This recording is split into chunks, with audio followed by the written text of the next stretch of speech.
I'm Neville Travis Jones from Bowen Quality Seedlings. I'm the grower and the operations manager here.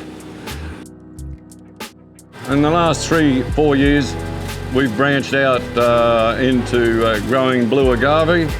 That keeps us operating here 12 months of the year. The blue agave is a very good plant. There's no waste with it. I'm Pam Travis Jones.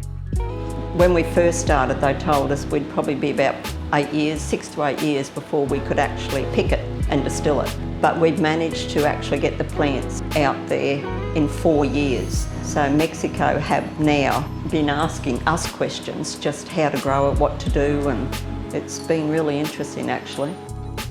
So it's not only the agave here, it's the vegetables as well. It's a very important industry. Without the nurseries and the farms, there's no food on the shelves.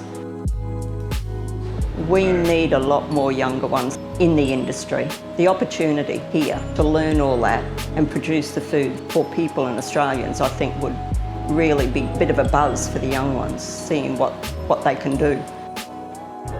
I think horticulture is very important to Australia. We grow everything virtually, from tomatoes, capsicums, chilies, rock melons, watermelons, virtually every vegetable you can think of really. Without the nurseries and the farmers all around Australia, there just wouldn't be any fruit or veggies on the shelves to supply Australia.